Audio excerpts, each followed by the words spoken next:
Welcome to the September 25, 2024 special meeting of the Chino Valley Fire District Board of Directors. The time is 5 p.m. I will now call the meeting to order and take roll, and all board members are present except Director John DeMonico, who has an excused absence. Board members, please make sure when you comment your microphones are on, and remember to talk directly into the microphone. The Board of Directors will meet in closed session to discuss the following item. Conference with labor negotiators pursuant to Government Code Section 54957.6. Agency designated representative Dave Williams, Fire Chief, unrepresented employee, District Legal Counsel Best and Krieger. Do we have any public comments on the closed session item? We have no public comments. Thank you. I will now adjourn the open session to closed session. We will return to open session at 6 p.m. Welcome to the September 25, 2024 special board meeting of the Chino Valley Fire District Board of Directors. The time is 6 p.m. and we will now begin the meeting and take roll. And we're all present except for Director John DeMonico, who has an excused absence. Legal counsel, please report out of closed session. Thank you, Board President. There's no reportable action on the published closed session, although any final contract would have to come back in open session. All right, thank you. And if you would all now please stand and join Director Howie in a flag salute and then remain standing for the invocation. All right, let's salute our great flag. Ready?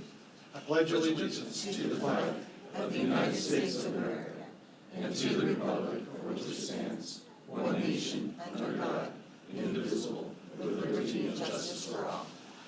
And Chaplain Aguilar, if you would, please. Good evening, everyone. Let us pray.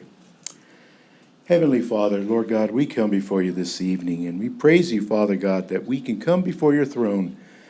And we thank you, Lord, for this special meeting for the Board of Directors. Father, I ask that your presence would be felt here, Lord, and the presentations and the announcements that will be going on, Lord, that they would be anointed. And Lord, I pray blessings upon our Board of Directors, our Fire Chief, Fire Administration, our firefighters, first responders throughout the city, and those that are on and off duty, Lord.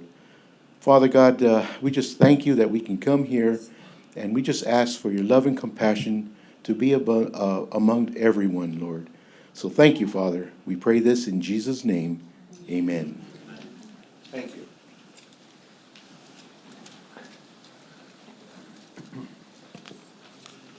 Clerk of the Board, do we have any changes to the agenda? We have no changes to the agenda today. Okay, and I forgot my coats. Oh, no.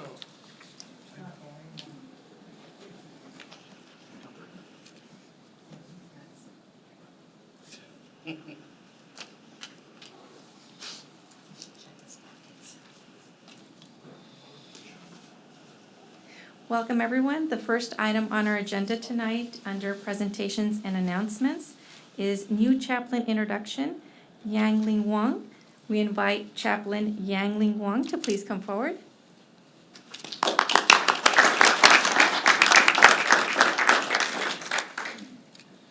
This evening, we would like to introduce Chino Valley Fire's newest chaplain, Yang Ling Wang.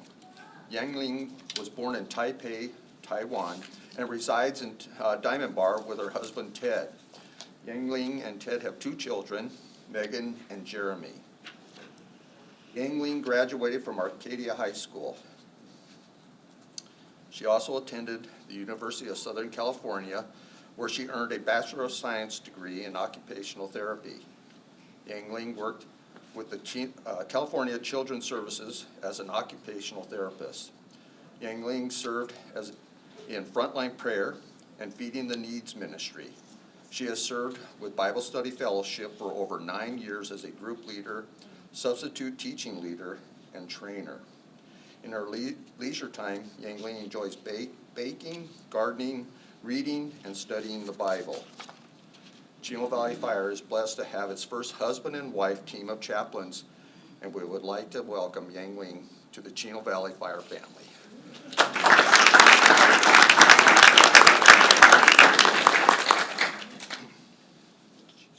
So I just want to say that we're very, very blessed to have the chaplain corps that we do have. They serve selflessly. They do this on their own time. It could be 2 o'clock in the morning.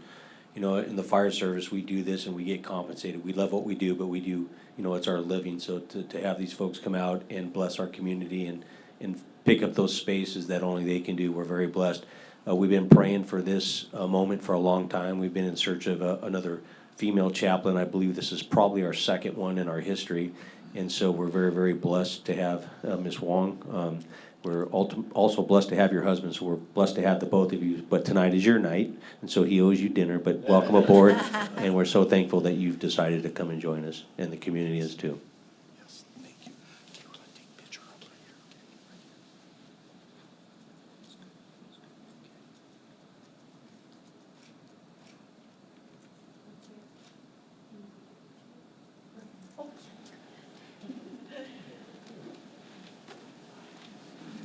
She's the better half.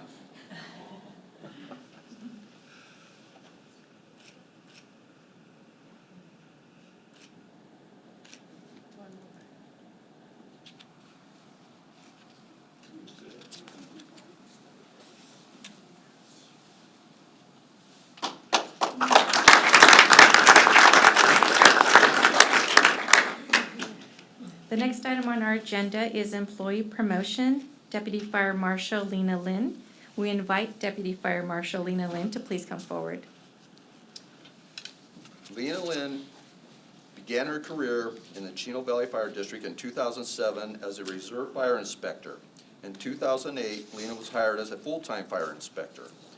Lena, being bilingual, has been a great asset to both the city of Chino and Chino Hills. Lena has assisted with many inspections for code enforcement and investigations with law enforcement. Lena has conducted numerous inspections in capital projects, including the development of Station 67. Lena currently is in charge of the Reserve Fire Inspector Program, which guides and provides mentorship to reserve fire inspectors in their pursuit of beginning their careers in the fire service. Lena adds suppression personnel in resolving code compliance issues when they're responding to calls, ensuring safety and compliance after incidents, and also assisted through her role as a fire investigator. Congratulations, Lena, on your promotion to Deputy Fire Marshal.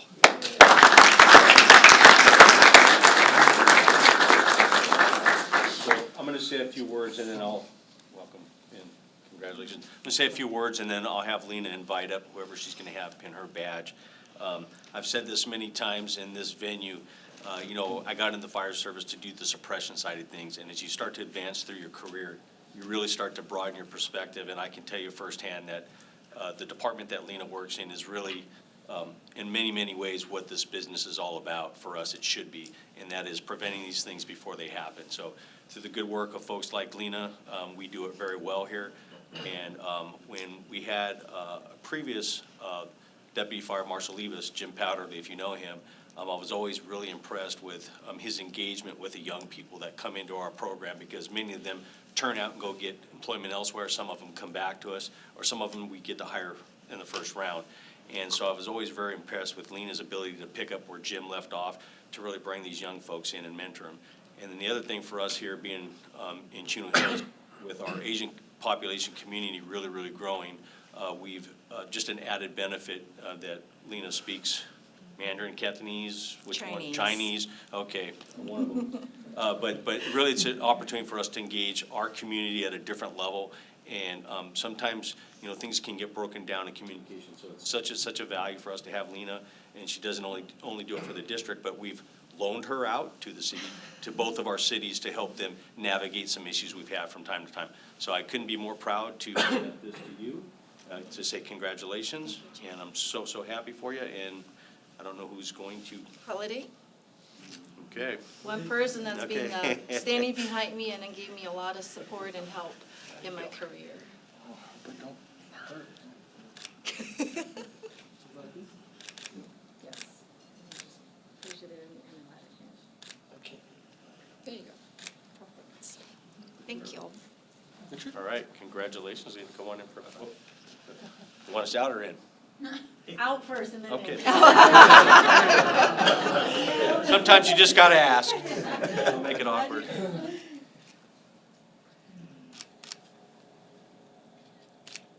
Okay, now in.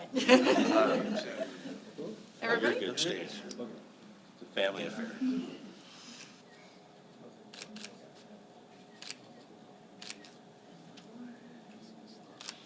Okay, thank you.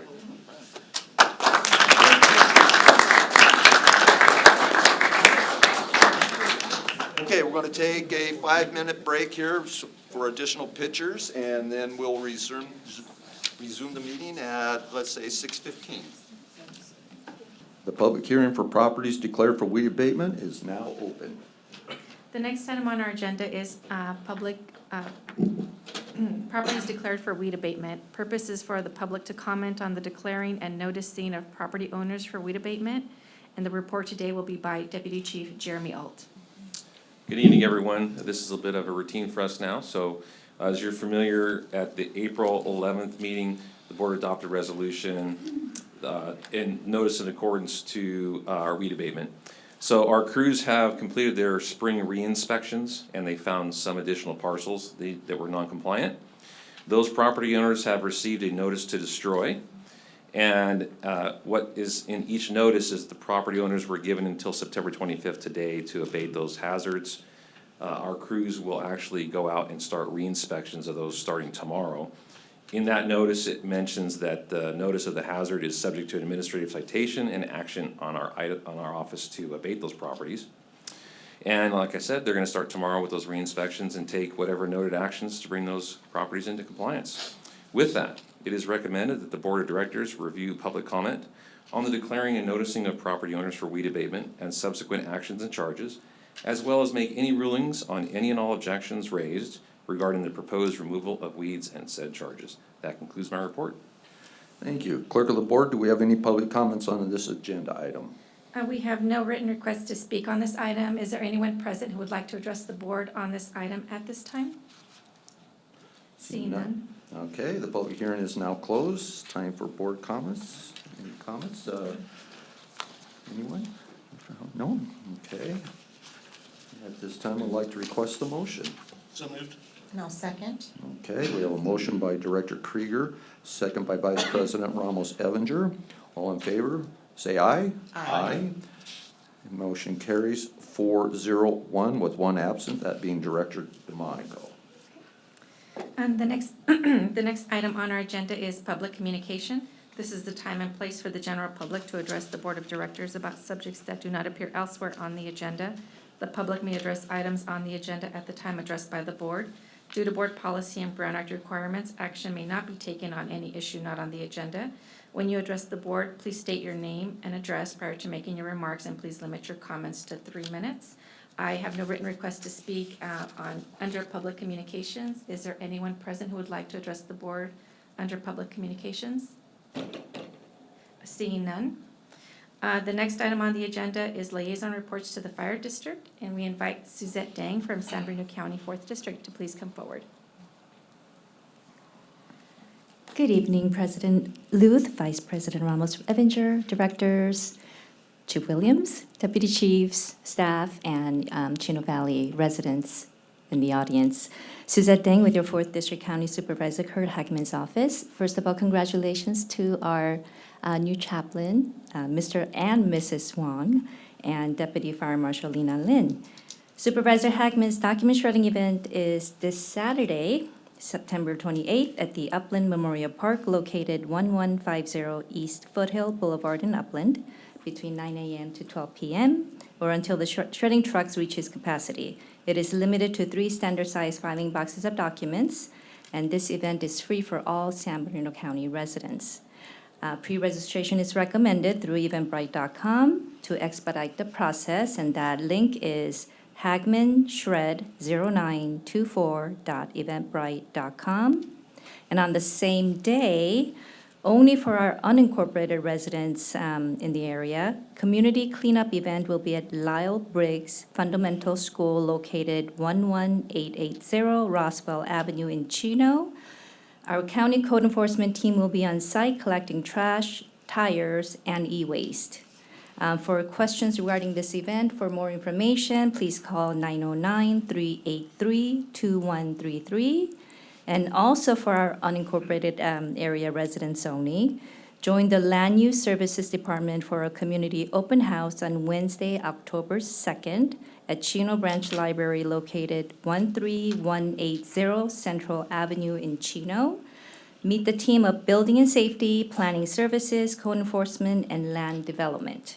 And for more information on this event, please call 909-387-8311. And as always, you can always reach out to Supervisor Hagman's district office. And our phone number is 909-465-5265. Again, 909-465-5265.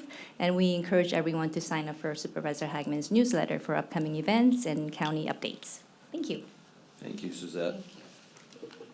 Do we have anyone from the Chino Valley Fire Foundation present who would like to address the board? Seeing none, that concludes our reports for liaison, reports to the fire district, and the next item on the agenda is the consent calendar. Okay, do we have any public comments on the consent calendar? We have no written request to speak. Is there anyone present who would like to address the board? Okay, seeing none. Okay. Do any board members wish to pull an item from the consent calendar?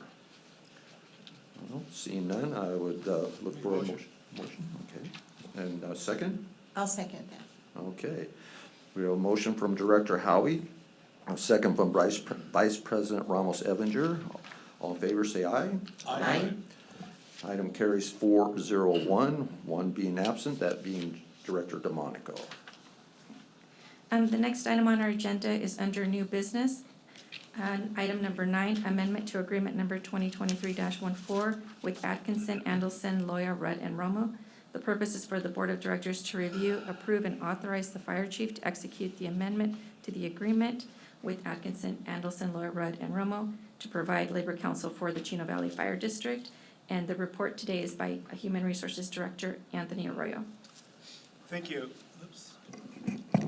On November 8, 2023, the Board of Directors entered into an agreement with Atkinson, Andelson, Loya, Rudd, and Romo to represent the fire district with MOU negotiations for an amount not to exceed $50,000.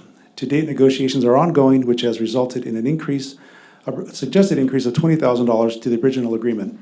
This item does not require a budget amendment. Staff recommends the approval of the additional $20,000 to ensure legal representation continues and is provided throughout the negotiation process. I'm more than happy to answer any questions, and that concludes my report. All right, do we have any requests to speak? We have no written request to speak. Is there anyone present who would like to address the board on this item? Seeing none. All right, it's time for board comments. Director Howie. No comment. No comment. Director Krieger. No comment. Vice President Ramos Evinger. I just wanted to make one clarification that the initial 50,000 was for all negotiations, and we're just now bringing it forth because we still have some items left to That's move correct. forward on. Yeah, Okay. yes, ma'am. That's all. Thank you. All right, yeah, that's how I understood it too, so good. All right, I'll second it. okay. We have a motion from Director Howie, a second by Director Krieger. All in favor, say aye. Aye. Aye. Any opposed? No? Okay, item carries 401, one absent, that being Director DeMonico. The next item under new business is item number 10, the Chino Valley Fire District Section 115 Trust Annual Report. Purpose is to review and discuss and approve the 2023-24 annual report for the Section 115 Trust, and the report is by Finance Director Mark Shaker. Thank you. As many of you know, in 2017, the Chino Valley Fire District established the Section 115 Trust, mainly to hedge against our unfunded liability for pensions. The trust was started with a $5 million contribution and is now sitting above $12 million. Annually, we are required to provide the annual report of the trust, and today we have Andrew Brown and Robert Quadra from PFM, who will review the annual report with us and are available for any questions we may have. So, Andrew, thank you for being here, and whenever you're ready, you can begin. Thank you, Director Shaker. I believe everybody has a hard copy of the presentation. We determined that the laser pointer points well there, but doesn't really point well to the left. So we'll make do with it. It's my pleasure to be here tonight. My name is Andrew Brown. I'm a portfolio manager with PFM Asset Management. I'm based in the Northern California office. I flew down this morning to be here, and it's my pleasure to be here standing in for Mallory Sampson. I think you're used to seeing Mallory up here. I understand she has a little bit of a height advantage on me, which I've never met her in person.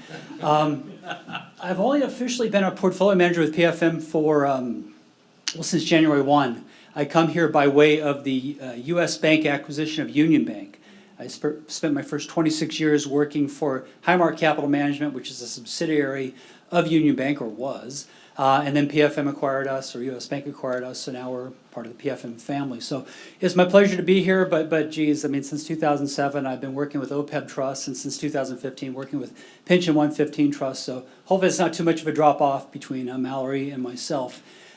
She prepared this entire presentation for me. She said the only thing I had to do is come down and link nouns and verbs and try to get out in less than 10 to 12 minutes. So respectful of that, let's start with page 1. And since this is an annual report, we'll maybe start with just sort of big picture thoughts and considerations. As Director Shaker just said a second ago, it's a 115 trust to support the CalPERS benefits for eligible employees. The quantitative performance objective that you see here on page 1, we're targeting 5.5%. In our world, 5.5% would be somewhat commensurate with a 60-40 portfolio, 60% equities, 40% fixed income. We put some estimated returns there at the bottom of page 1 here.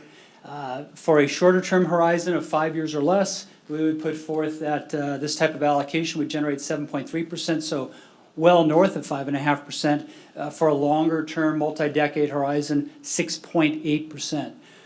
There's fees and expenses associated with it, so even factoring that out, we would say you should be in well excess of 5.5% over the long term. Being an annual report, I'm maybe focused on that middle column that Mallory highlighted in red there in the middle of the page. As a reminder, this is a 60-40 portfolio, so the top part of this market exhibit talks about the equities in the portfolio from the benchmark indices standpoint.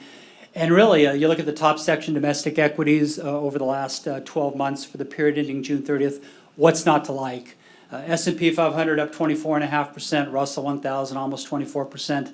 I guess the disappointment within the domestic equity market would be the Russell 2000, which is a small cap benchmark. That was only up 10%, so it's hard to complain about 10%, although the portfolio manager here will do that in about 6 minutes, so just be patient there. International equities, 11.5 to 12.5% there for the fiscal year. So good returns on equities, and that's 60% of the portfolio getting anywhere from 11.5 to 24.5%. The alternatives, the first row there underneath the alternatives header is the equity REIT index. You don't have any REITs in the portfolio yet. But tomorrow our investment committee, of which I do sit on the investment committee, is going to approve a 2% allocation to REITs. So it's a small allocation, but it is going to be a tactical move that we're going to approve tomorrow and deploy in the portfolio in the first week of October. The bottom of the portfolio talks about the other 40% of the portfolio, fixed income. Not as rosy of a story over fiscal year 23-24. U.S. aggregate index up 2.6%, so still kind of struggling with respect to climbing out of the hole that 2022 left us when the Fed increased rates very rapidly. The S&P 500 was up 24.5%. Mallory wanted me to highlight some of the color with that 24.5%. Much of the returns over that fiscal year were really garnered by the technology sector, specifically a handful of names that really represented the lion's share, and we'll call lion's share anywhere from 60 to 65% of those returns were supported by some of the names you see on the right-hand side of the page. They're dubbed the Magnificent Seven. Tesla's had a little bit of a tough time over the last couple months, so maybe it's the Magnificent Six. Anyways, NVIDIA, Apple, Meta, which is Facebook, Microsoft, Amazon, and then Alphabet, which is better known also as Google. Much of the gains that we saw over the fiscal year really came from those names in the portfolio. I have about 5 to 6 slides on the economy. Mallory said that the board likes to talk about the economy, but I'm mindful of the time limits, so I'm going to do a quick hit on some of these slides. I know you've seen this prior to the meeting tonight, so if I go a little bit too quickly on a slide and you want me to revisit, just say, hey, back up, and we'll hit it a little bit harder. CPI, the Fed's target for consumer price index is 2%. It is not at 2.0% yet, but as you can see from this exhibit, it starts in the upper left-hand corner and it goes to the bottom right. It is quickly headed to 2%. CPI core is going to be 3.2%, and headline is 2.5% as of August in the bottom right-hand corner. It is quickly headed to 2%, which gives the Fed some ability to cut rates. And that's in fact what they did last week, cutting the Fed funds rate by 50 basis points. And this would be probably one of the slides that the Federal Reserve would highlight as motivating them to cut rates. The job market is slowing a little bit. On the left-hand side of the page, although it doesn't look too drastic and fearful, that red line is the unemployment rate over, call it, the last 4 years. In July of 2023, unemployment rate was 3.5%. In July of 2024, it was 4.3%, a 0.8% increase. If I shut my eyes and I think about the 2 decades plus of my career in this business, a 4.3% is not too daunting. It is not the boogeyman. But what economists will point to is when it increases at a rapid pace from, let's just say, 3.5 to 4.3%, it doesn't necessarily stop at 4.3%. I think that that's what some of the Fed's concerns highlighting them and motivating them to cut rates. And maybe it's better reflected in the right-hand part of this exhibit, where you certainly see the last, 4 out of the last 5 months had very paltry month-over-month gains in the non-farm payroll jobs. It doesn't look like anything to the far left of that exhibit on the right-hand side. So that's really probably motivating the Fed more than anything else to cut rates. I'm going to skip this one. Treasury yield curve. Treasury yield curve, I showed you about 2.4% over the last 12 months for fixed income. In anticipation of the Fed cutting rates, bond market gave us a little present. You got to wait 5 days for it, because at the end of the quarter, we're probably going to see fixed income in our portfolio, that 40% that didn't do so hot last year. Right now, it's a quarter-to-date booking about 5.5%. So fixed income has rallied very strongly. Right now, I'll just read off quickly the yield curve. The 2-year part of the curve at 3.5%, the 5-year at 3.5%, and the 10 is at 3.7%. So it's come down considerably. That and the 4.5% or so that we're booking from our fixed income investments, I almost feel like a cheerleader at times for fixed income, asking clients to hang in there and hold on. But the prospects for fixed income look so much more attractive going forward for the next 2, 3, 4 years than what it has been over the last 5 years. So be patient, please. Our asset allocation. We have a heat map that depicts our asset allocation. We would put a black dot in one of those color-coded areas. Red, orange would depict a negative outlook. Green would depict a positive outlook for a certain asset class, and then yellow would be neutral. And you can see we're pretty much up and down the spectrum here, neutral in our asset allocation. For us, that's 60-40. The only thing that we have a slight tilt to today would be investment grade credit, but as I said, assuming that real estate gets approved tomorrow and straw man vote says it probably will, we would more than likely move listed real estate there at the bottom to a green favorable outlook.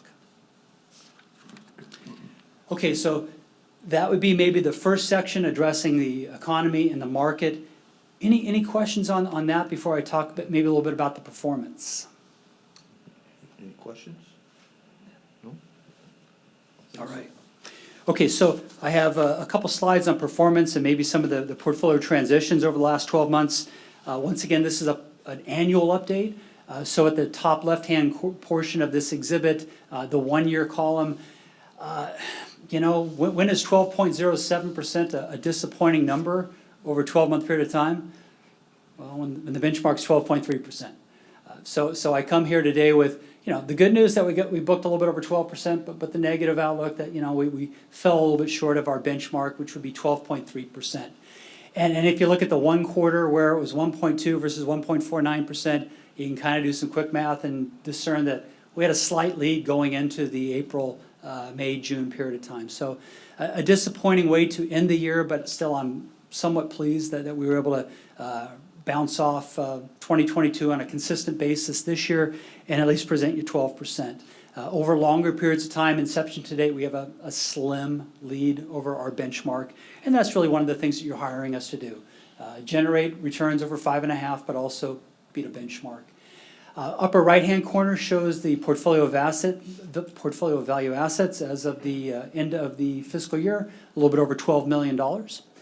The asset allocation pie charts at the bottom of the page, in as much as we've been pretty much neutral over the period of time that I depicted on the previous exhibit. You know, we started the year basically 60-40, and we ended the year 60-40. At times, we were a little bit above 60% because equities had a really good run. And so they would appreciate, and then we would trim them somewhat over the period of time, which is depicted on this exhibit. Tactical decision timelines over the past 12 months. So often clients will say, what do you guys do all year? Or what do you guys do all day? And so this is designed to depict some of the trades or some of the positions we put on. And just so if you think about that very first exhibit when I showed 24.5% in large cap, that was the one area that did the best in the market. So if we could go back in time in the time machine, the best thing that we could have done would have been go 60-40, set it, forget it, work on our golf game, and then maybe do some trades July, August, September, right? Because equities, and it's kind of depicted on this exhibit, just crept up pretty consistently over this period of time. But that's not really how we operate. When equity markets run up and we take stock of the valuations, we do trim and try to put them and redeploy them into other categories. We did it on 2 occasions. In July, as we noted in the first bullet point, we trimmed some large cap, put it into emerging markets ex-China. The ex-China part certainly outperformed any other international benchmark that we could have deployed it in. And as you see in May, we canceled out that allocation. So the second part of the trade was good, but 24.5% S&P. It was the winner in the year. So net, it wasn't the best trade. And then on October, we did kind of a similar thing. We had a strong run in the equity markets in October last year, trimmed some of it back, and put it into fixed income. I'm here to say November and December of last year was 2 of the stronger months that you'd see in fixed income. I think on gross, it was up 8.5%. Stocks are up double digits. So, yeah, I can't fault the second part of the trade, but the first part, yeah, it would have been better keeping it in large cap. That was a quick recap of the sort of the year in review in terms of underlying performance as well as maybe some of the economic quick hits. This last factors to consider, a heat map, is sort of an overview of our current thinking in the market. I'm sort of going to gauge President Luth. Should I do a quick hit on this? I know this is a slide that is presented to staff quarterly, so you probably got wind of this maybe a couple weeks ago. Yeah, no, I think, yeah, if you wouldn't mind, just quickly go through this, yes. Please. Sure. Yeah, so what we're looking at here is a similar heat map. So the color coding schema is exactly the same. Yellow neutral, green good, orange yellow, or orange and red somewhat negative. Our theme here would be a little bit of a slowing in the economy. A little bit of a slowing in the economy. Economy still should grow. Probability of a recession, this is not a house view, but this is something that the clients ask me for some number, and I would say, maybe 15-20% of a recession over the next 12 months, which means 80-85% probably not. The economy should continue to do pretty well. We do move, as you can see in the middle part of the exhibit there, consumer spending, we move it from the green to the yellow. We had a great retail sales number in July of this year, and that was prefaced by 2 months of negative retail sales, and last month was up 0.1%.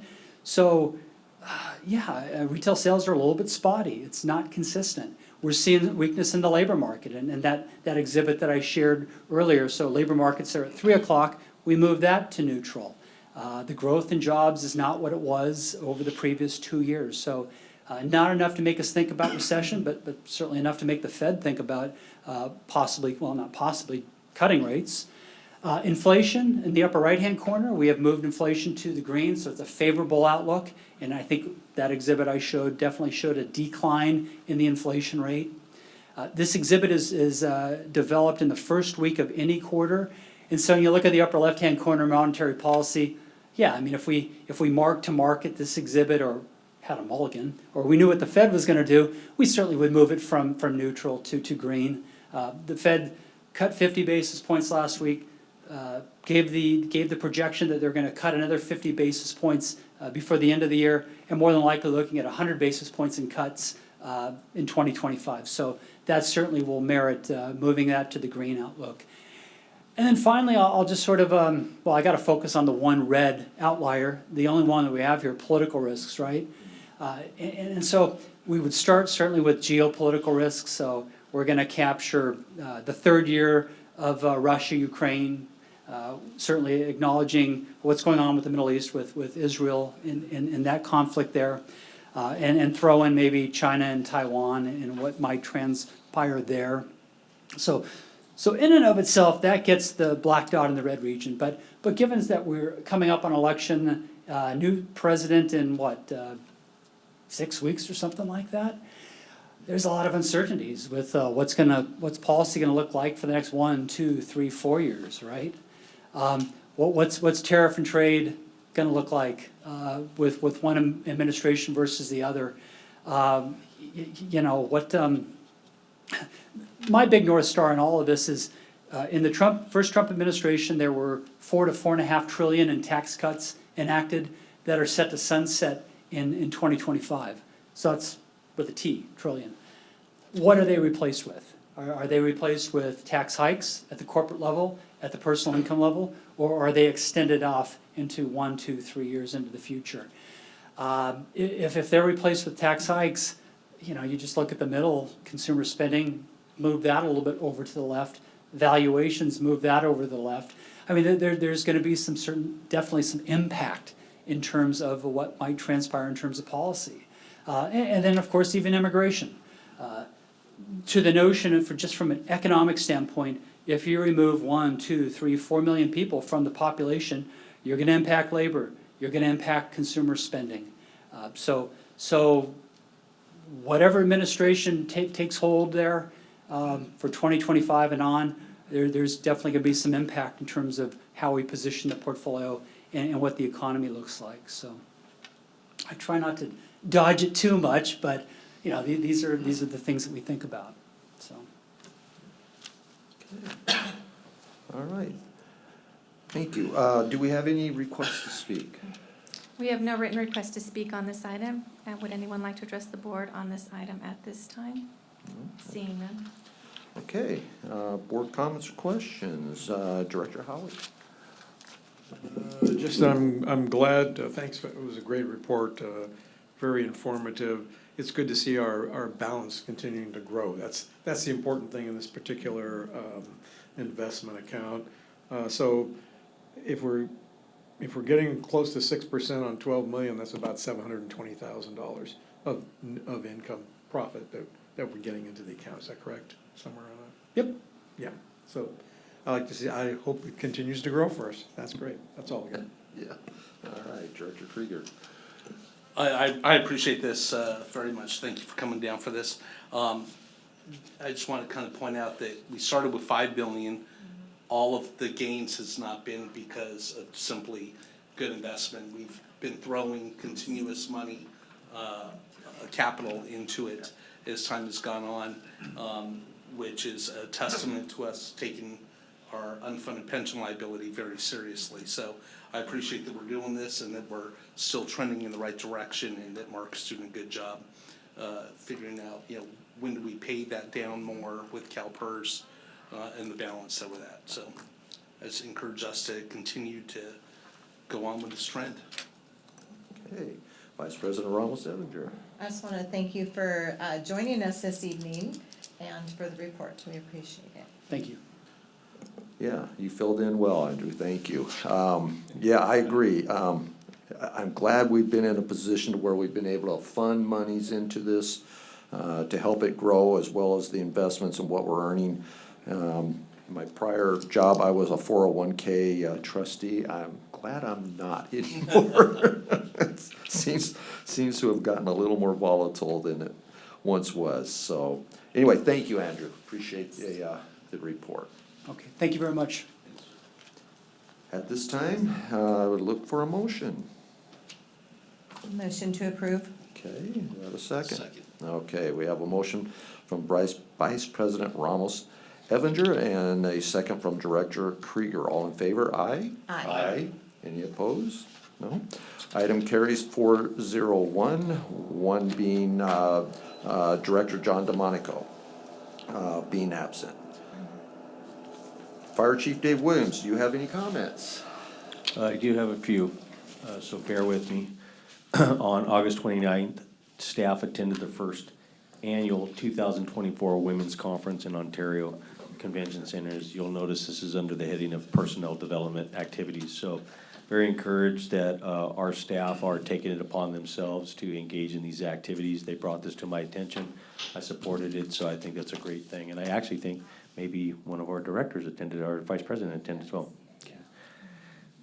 Throughout the, also under personnel development activities throughout the September month, 14 fire personnel participated in a Gettysburg Leadership Staff Ride. So we do frequently set aside funding to allow our folks to engage in leadership opportunities, really kind of spearheaded both by Deputy Chief Skibar and Deputy Chief Alt. We've started sending folks back to Gettysburg on these leadership, and we've expanded that to capture more of our people. I think it's sometimes easy for where we sit to understand things, but we also want to extend those opportunities to everybody up and down the ranks. So thank you to these two gentlemen to my left for engaging that and the willingness of the other staff to want to go.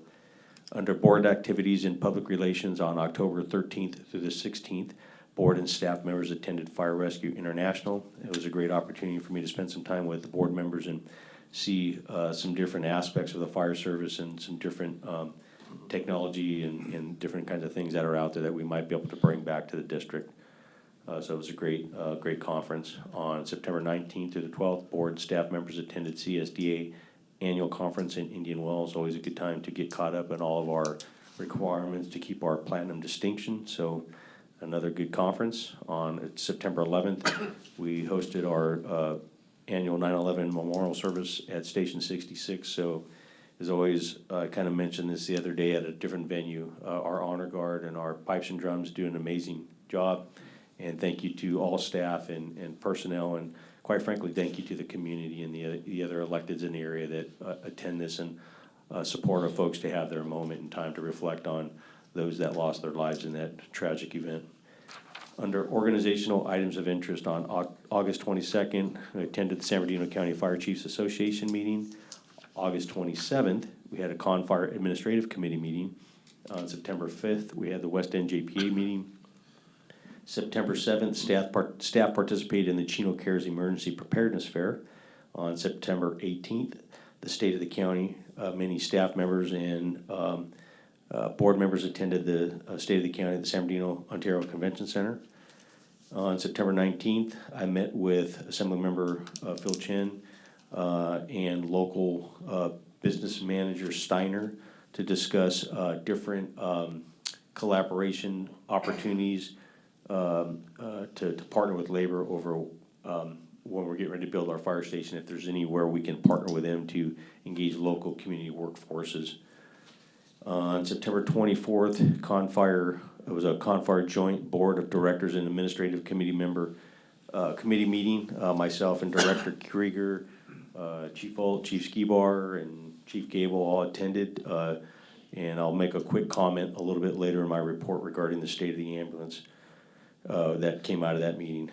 On September 18th, staff also attended the State of the County. I think I mentioned that. And several items for our Community Risk Department. They attended the Emergency Preparedness Fair in the city of Chino. The CRR team also collaborated with staff from Old Timers Center, Chino Senior Apartments, to host a safety bingo event. During the event, staff was able to share key safety tips with our residents And as you know, those are senior residents, so it's always a good time to really work with them, educate them, and give them some tips on how to stay in a safe environment. On September 19th, fire personnel were honored with an appreciation breakfast hosted by Oakmont Senior Living. Under our human resource update, we had over 50 applications that were submitted for the position of fire inspector. Of this, 18 will be invited for interviews to be held on October 16th and 17th. Under emergency response and support, crews continue to be deployed to multiple wildland fires throughout the state in the mutual aid system. Additionally, we had crews that were deployed locally on the line fire, the bridge fire, and the airport fires. I would like to also mention that they did, the investigators that are involved in that are doing some really good work. They were able to tie back at least one person at this time that might have had or likely had some involvement in starting those fires. So I'd like to applaud those folks that are doing that work to really get a hold of these people and hopefully bring them to justice should they find that they're guilty. Also, we had multiple units covering San Bernardino County. So if you're aware, a lot of those fires were taking place in San Bernardino County's jurisdiction, and so they had to send many of their resources immediately to deal with that. So many of the fire agencies, including ours, stepped up and went and actually filled the fire stations. We stayed fully staffed here, so kudos to our folks that were willing to be recalled and come in and continue to keep our community safe, but we're also able to help helping hand to, in this case, San Bernardino County. Those are the kind of situations, you know, we can reflect back on the Blue Ridge fire, and when we needed help immediately, we had everybody showing up to help us. So when it's our turn to help, then that's the appropriate thing to do. Chief, can you talk about the unique strike team that was sent out by the county? I can. So Chief Alt might be able to help me. I think it was Big Bear Hospital, if I'm not mistaken. Yeah. So Big Bear Hospital, we were contacted by the county to assemble an ambulance strike team, which hasn't happened. And I think the unique piece about that is that they contacted Confire and the fire agencies as opposed to maybe the public entity. We were able to stand up 2 strike teams of ambulances, and the purpose of the mission was to be able to evacuate those folks out of the Big Bear Hospital to a location that they wouldn't be impacted by the fire situation. The other part of that mission was that should there be any members in the community that might have been, let's say someone at home on oxygen or something, that have some sort of a medical issue or inability to follow those evacuation orders, that were not able to get into a vehicle, they needed to be in an ambulance because they needed to be laying down or they needed support of oxygen or things like that, that we were also poised to be able to handle those types of situations should they arise.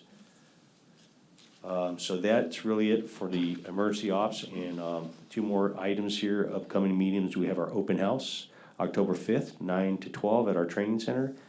Location is 5092 Schaefer Avenue, so I invite all community members to come out and join us. That event has been growing. I was mentioning that prior to 2 years ago, I think we had about 500 to 700 attendees through the day. The last 2 years, it's been in excess of right around 2,000. So again, kudos to 3522 for coming out and cooking hamburgers and hot dogs. I think sometimes that's the attraction.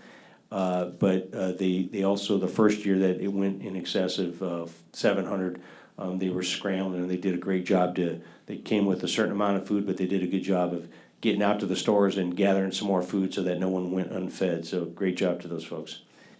And then on Confire, the last thing I'll mention here is, if you're not aware, the court did grant a motion for a preliminary injunction on behalf of AMR.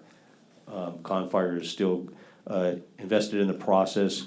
The legal teams of Confire, County Fire, are continuing to meet to discuss what the next steps and next options that may be available to them. So at this point, we will not be starting ambulance services on October 1st, and we will be seeking whatever legal remedies in support of what the county and the County Board of Supervisors based off of what their legal team recommendation is, what the next steps will be. And that concludes my report. Thank you, Chief. Now it's time for board comments. Director Howie. Oh. Thank you, Harvey. Let's see, it's been a busy September for sure. I attended 2 Chino Council meetings. The Chino Cares Emergency Preparedness Fair on the 7th. Also, the Special District's Annual Conference, most of the board, we were there for that. That was it was a warm time in the desert for sure. And we did, and I think Harvey made the 9/11 ceremony. We didn't because we were at the conference, so we missed that. But next year for sure we'll be there. Let's see, another council meeting on the 17th. Went to the State of the Counties conference last week and at the convention center, and it was well attended. I mean, there was 1 million people there. It seemed like not 1 million literally, but it was parking was crazy as ever, and the place was just packed with people. And the county did a nice job highlighting their last year's events, and the state of the county was good. So, and also I attended the Chino Basin Water Conservation District 75th anniversary gala dinner last week, and I got to sit next to Senator Rubio, which so we had a nice conversation. I got to know her a little better. That was good. It was really a well done event at the Chino community at the 5 Cs Chaffee College Center. So it was a really good event. 75 years is a long time to be in water conservation, and they do a great job. And I can think, obviously, in the last few years with the droughts that we've had and their programs for trying to get people to conserve water has really come a long way. And I think they did a really nice job with that particular event. And that's all I got. All right. Okay, Director Krieger. Right, I attended many of the same things. The Chino Cares Preparedness Fair that I believe all of us were there at that at one point. I also went to the Chino Inclusion Community Celebration that the city of Chino did. That was great to attend, and I was able to walk through the whole thing there. School district has new headquarters off of Ramona. They used to sit about 30 people in their boardroom, and now it's like 250. Wow. So they have a lot of space for people now, and people are starting to show up, which doesn't surprise me at all. As mentioned, we were all out at Indian Wells for the CSDA conference. As the chief mentioned, I was with him yesterday at Confire. I want to thank the crews that were all out there. We've had crews all over the state, including up in Oregon over the last month and a half. And as we know that the busier time is actually from now through December. So hopefully things aren't as bad as what they could be. Pleased, as the chief mentioned, Confire mentioned the strike team of ambulances. That was a big feat, to get the critical care people out of Big Bear. And it was a great test that I think that the fire service really stepped up and showed the potential on that as well. Want to congratulate Chaplain Wong and congratulate Lena. I was telling Mark earlier, I've known Lena. She's one of the longest standing people that I've known here at the fire district when I used to work patrol with the sheriff's station.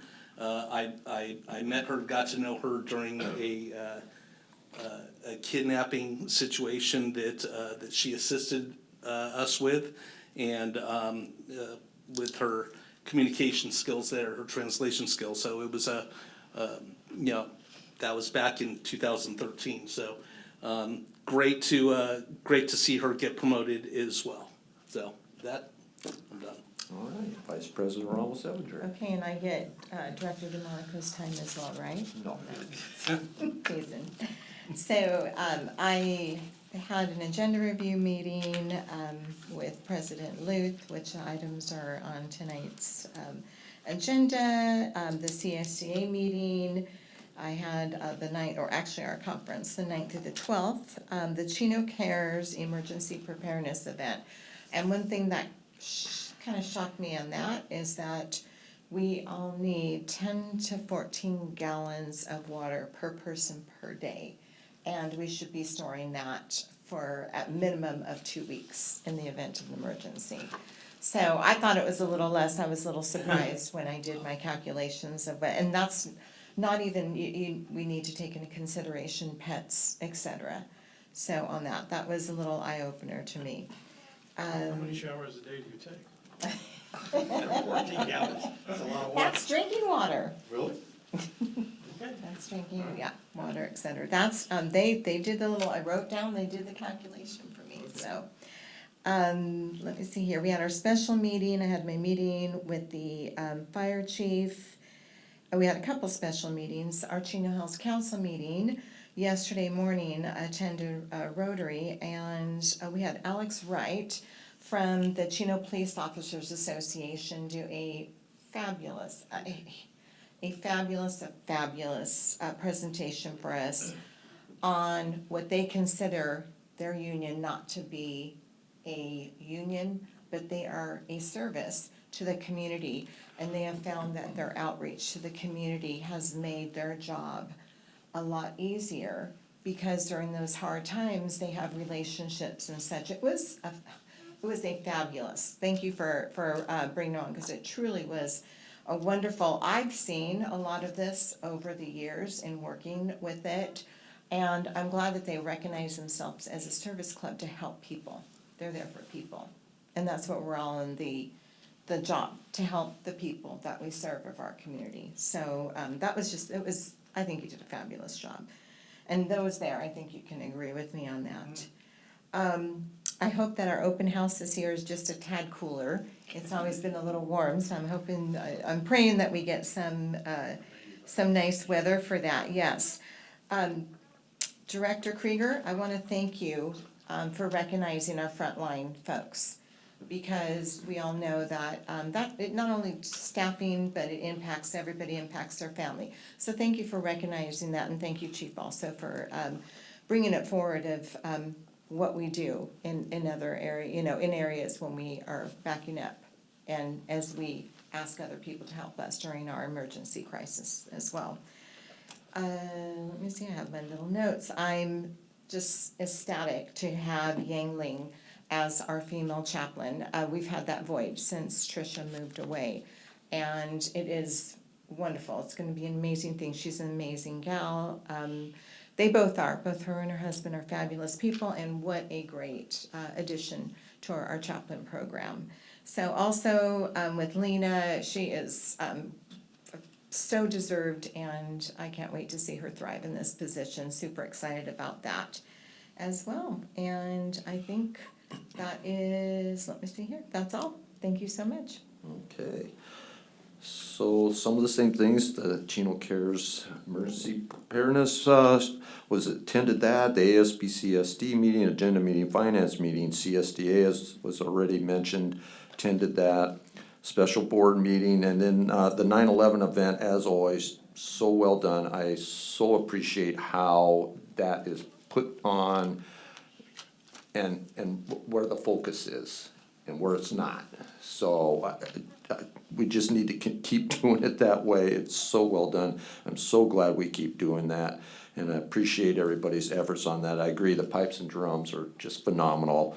The speakers, everything about it is just so well done.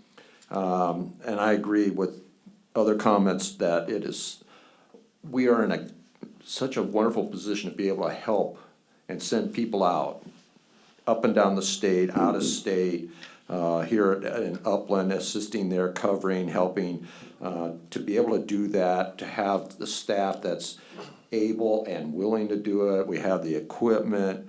It's just a nice, it just feels really good knowing that we're able to do that and help. As you mentioned, there's times we need help, people come to our aid, but to be able to go and help out, that's just great. So I appreciate that, appreciate everybody's efforts, and as was mentioned, the impact on families, want to recognize that as well. Want to welcome, yes, I agree, welcome to our new chaplain, Ms. Wong. She is gonna be, I'm absolutely sure, just wonderful at it. We've got such a wonderful group of chaplains, and I appreciate everything they do. And to Lena too, yeah, wonderful to see her get promoted. She is always such a happy person. She's just so positive every time I've engaged with her. She's great out in the community, and to see her getting promoted and recognized this way is wonderful. And I think that's all my comments. So tonight, we adjourn our meeting in memory of former Chino Mayor Dennis R. Yates. On September 7th, our community experienced a tremendous loss by the passing of Dennis Yates. Dennis was elected to the Chino City Council in 1992, and he served as mayor from 2004 until he retired in 2016. He was a friend to the community, a dedicated leader and a public servant, and a military veteran. He served on numerous boards and committees, volunteered for various community groups, and was a recipient of many community awards. His commitment to being at your service was a testament to his unwavering dedication to putting the needs of the community first. Dennis was an extraordinary man. He had a commanding presence, captivating voice, and a rich and vibrant spirit. We are deeply saddened by his passing and honor his legacy of leadership and service. On behalf of the Board of Directors and the entire Chino Valley Fire District, we extend our condolences to his wife Rosemary, his family, and loved ones.